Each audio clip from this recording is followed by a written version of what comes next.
Now let's cover child CPR. A few things we should be thinking about when we're talking about child CPR. The guidelines help us understand the child range is between year 1 and their first signs of puberty. There is this age, it's like 14, but there's a lot of ambiguity between when does a child become an adult and when is an adult the size of a child. I personally like to go by the size of the patient. And in this case, he is clearly somewhere between the ages of 1 and 12, which is well within our safety range of a child, and we're going to use that as our guideline for doing CPR. Secondly, when we do the depth of the compression on a child, it's 1/3 the depth of the chest. So just something to keep in mind here as we're doing CPR for the child. Now in this situation, we had a player on the soccer field and they suddenly collapsed. We don't know why. And so we're going to assess them, but we also need to think about, were they electrocuted? Did they step on a bare wire? Was there a snake? I mean, who knows? We're just going to look for anything. So ensure scene is safe. My gloves are on, my CPR shield is available, so now I'm safe to rescue. Now we're also going to be talking about what the first step is.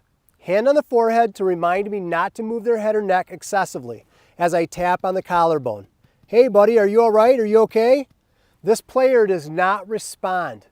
Once there is no response to my taps and shouts and I notice that they are not breathing normally, it's automatically going to be a 911 call. You in the plaid shirt, go call 911 and come back. I might need your help. And if you can find an AED, bring an AED with you.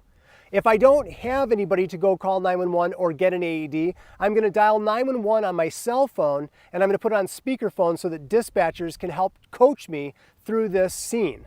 Now we get right into our action.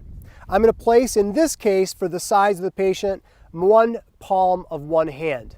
If this was a large child or at the upper end of the child becoming an adult, we would treat them as an adult with 2-hand CPR. But this child is adequate with 1. I'm going to place the palm of my hand on the center of his chest, on the lower third of his sternum, between the breasts. I'm now going to start my compressions to 1/3 the depth of the chest in depth and at a rate of between 100 and 120 times per minute. That's at least 2 a second. Here we go.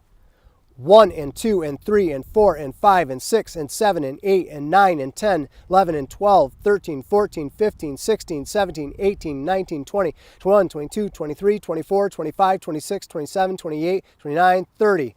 I'm going to now give a head tilt chin lift, get my mask and shield with the one-way valve, pinch the nose, and open the mouth. I'm going to give my 2 rescue breaths. 2 rescue breaths go in, I go back into my compressions. 1 and 2 and 3 and 4 and 5, 26, 27, 28, 29, 30.